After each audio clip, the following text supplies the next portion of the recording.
The Howard Stern Show.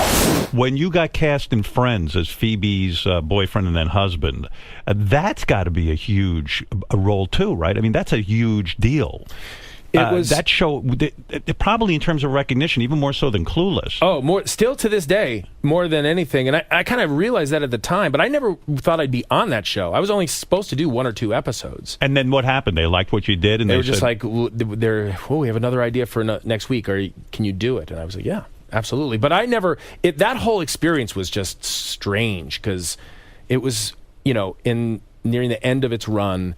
It was a worldwide phenomenon. Yeah. And I just didn't want to get in the way. I was like, right. I shouldn't be here. See, you're not afraid to take roles in successful things. Like you go into Friends, you could say, oh, shit, I'm going to fuck this up, or I'm going to go in a Marvel franchise. I didn't care. Right. You didn't? No. I thought, in fact, if they had said, if you're going to come on this show for like a year and a half, the last 2 seasons, I don't know if I would have done it or wanted to do it, but they said, because it was like 1 or 2 episodes, that'll be fun. Right. Did you get nervous when you had to do that show just because of the enormity of it? Or do you get nervous as an actor when you have to do something like that? I get nervous, and I remember feeling nervous just because it was a very new kind of format, that 4-camera, and it's like, oh, I want to hit the jokes, and because it's a very specific way of working, and then the whole day they do a run-through, and then they would...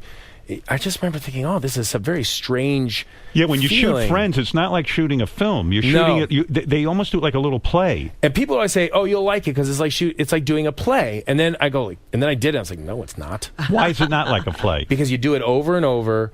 You know that if you mess up, it's not just out there. Right. And then the tapings last kind of all night. But it was weird because every Friday, it was crazy. It was like in that soundstage, people are so psyched to see Friends taped live, right?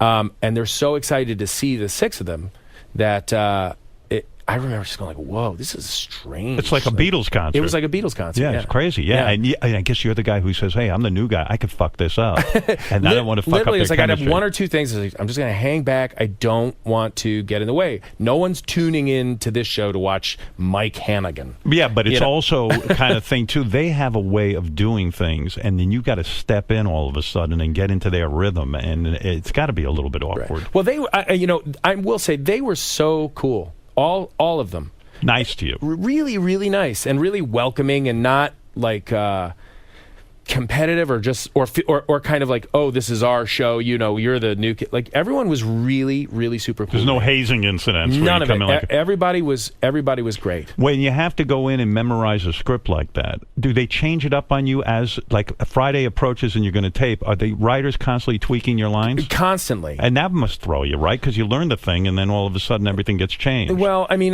you kind of just roll with it. But the one thing that I found with that was that it's so much more structured than anything. Yeah. I mean, you go through the rehearsal. Yeah, you don't ad-lib in something like that. There's very little ad-libbing. I mean, occasionally maybe those guys would, but usually you do a run-through kind of as it's written, and then if you have an idea for a joke or something, you'd have to pitch it, and then they do it again. The way they set it up, it's bound to fail because there's nothing organic about it at all. Right, you're throwing in a random line and no one's prepared for it. But, it seemed really tight the way they shot that whole thing. I mean, it's also the thing with just the nature of having 4 cameras. The guys that are shooting it need to know the line to cut to the next camera and this. But it must make you feel good when they say, "Hey, you're only in for 2 episodes," and all of a sudden you end up being Phoebe's husband and everything. Yeah, it was. I mean, but when it was all said and done, I really had a great time on it, and I enjoyed the experience. But it's this kind of weird blur where it was just like, oh my God, I was on Friends. The Howard Stern Show.